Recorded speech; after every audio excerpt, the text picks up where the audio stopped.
दोस्तों नमस्कार।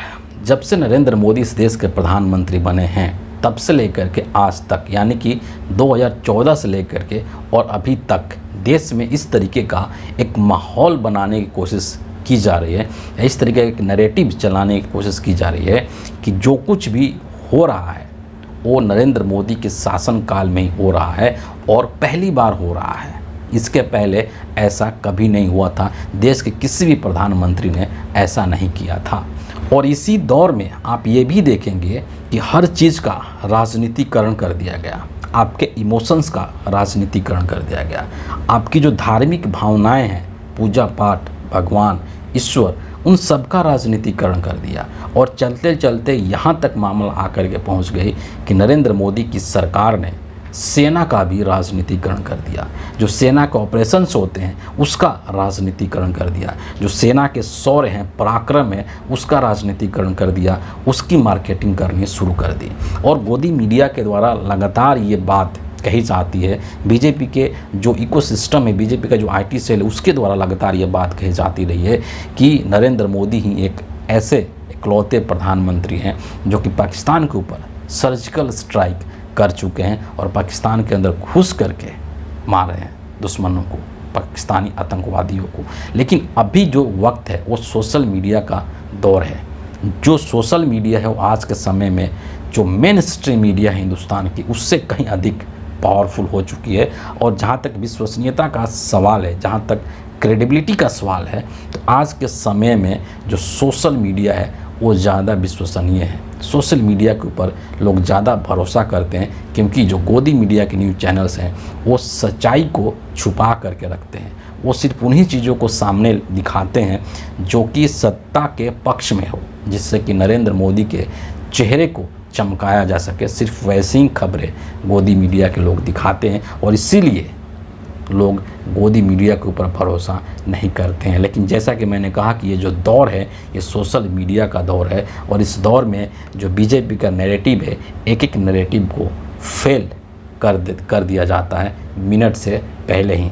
और जो ये नैरेटिव चलाई जा रही थी कि बीजेपी के काल में ही, नरेंद्र मोदी के काल में ही पाकिस्तान के ऊपर सर्जिकल स्ट्राइक किया गया है, तो इसको भी अब लोग इसका जवाब दे रहे हैं कि ये गलत है, ऐसा बिल्कुल भी नहीं है। और ये मैं नहीं कह रहा हूँ, बल्कि ये सोशल मीडिया पर तमाम लोग कह रहे हैं। और डेट वाइज मैं आपको तारीख वाइज यहाँ पर बताने जा रहा हूँ कि कब कब कांग्रेस पार्टी के शासनकाल में कब कब सर्जिकल स्ट्राइक किया गया है।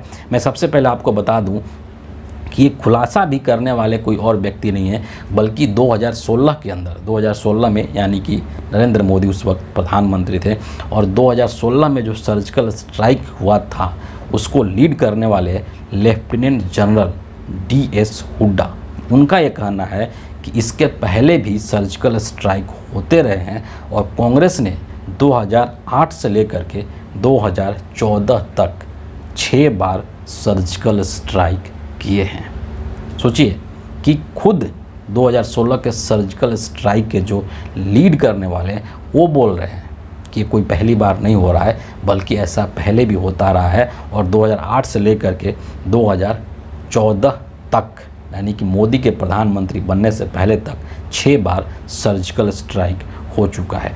अब मैं आपको एक एक करके बता रहा हूँ कि वो सर्जिकल स्ट्राइक कब कब हुए हैं, तारीख के साथ मैं आपको बता रहा हूँ। सबसे पहला जो तारीख इसमें है वो 19 जून 2008 का है। पुंछ के भट्टल सेक्टर में सर्जिकल स्ट्राइक किया गया। दूसरा जो है वो 30 अगस्त से लेकर के और 1 सितंबर 2011 तक है, शारदा सेक्टर में सर्जिकल स्ट्राइक किया गया। तीसरा जो सर्जिकल स्ट्राइक है वो 6 जनवरी 2013 को हुआ था, सावन पतरा चेक पोस्ट पर। चौथा जो तारीख है वो 27-28 जुलाई 2013 को नीलम घाटी में। पांचवा जो है वो 6 अगस्त 2013 को, और ये भी नीलम घाटी में ही था। और छठा और आखिरी जो है वो 14 जनवरी 2014 को किया गया था, नरेंद्र मोदी के प्रधानमंत्री बनने से पहले, नियंत्रण रेखा के पार।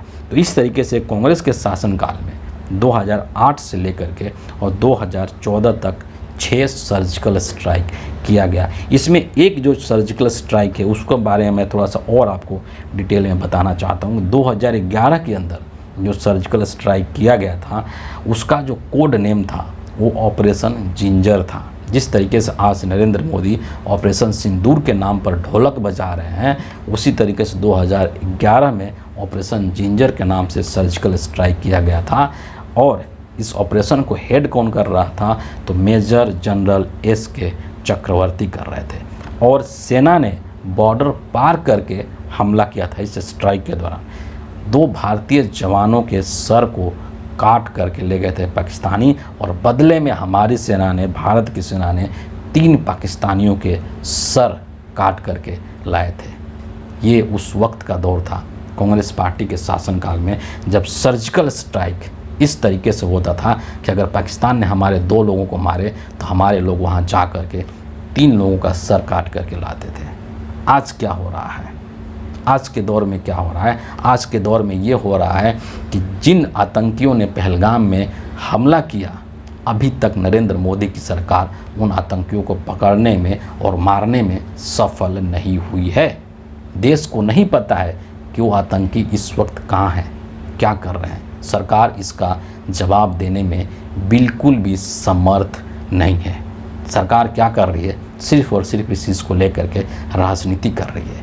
लेकिन उस समय की जो सरकार थी, जो कांग्रेस पार्टी की सरकार थी, उनकी जो सोच थी वो इतनी नीच नहीं थी, वो इतने बेशर्म नहीं थे कि इस तरीके से सेना के पराक्रम, सेना के शहादत और सुहाग के नाम पर राजनीति करें और लोगों से वोट मांगते फिरे, जो आजकल नरेंद्र मोदी करते नज़र आ रहे हैं। ये फ़र्क है दोनों सरकारों में, बीजेपी की सरकार में और कांग्रेस पार्टी की सरकार में। और इस फ़र्क को आपको, हमको, इस देश को समझना होगा। और इसलिए मैंने कहा कि इस दौर में नरेंद्र मोदी ने हर चीज़ का राजनीतिकरण कर दिया है, हर चीज़ का मार्केटिंग कर दिया है, एक तरीके से इवेंट में बदल दिया है हर एक चीज़ को, और हर चीज़ की क्रेडिट ये लेने के लिए सबसे आगे खड़े रहते हैं, जैसे मानो यही सब कुछ कर रहे हैं। और पहली बार ऐसा हो रहा है देश में, 1947 के बाद ऐसा कभी हुआ ही नहीं है। इस तरीके से उस चीज़ को प्रेजेंट किया जाता है लोगों के सामने, उसको इस तरीके से लोगों के सामने प्रस्तुत किया जाता है। लेकिन अच्छी बात यह है कि सच्चाई जो है वो छुपती नहीं है, और सच्चाई आजकल सामने निकल करके आ रही है। और इन अंधभक्तों का, बीजेपी के IT सेल को, बीजेपी की तमाम जो इकोसिस्टम है उसको मुंहतोड़ तरीके से जवाब भी दे रही है। और इसीलिए ये बातें आजकल पब्लिक डोमेन में आ जाती हैं, पब्लिक प्लेटफॉर्म पर आ जाती हैं कि नहीं, इस तरीके की चीज़ें जो है वो पहले भी हो चुकी हैं। तो फिलहाल इस वीडियो के लिए इतना ही है। अगर आपको मेरे वीडियोज़ अच्छे लगते हैं इसको ज़रूर लाइक करें, अपने लोगों के साथ अधिक से अधिक शेयर करें, और हमारे चैनल को सब्सक्राइब करके बेल आइकन भी ज़रूर प्रेस कर दें। अगले वीडियो में आपसे फिर मुलाकात होगी, तब तक के लिए बहुत बहुत धन्यवाद।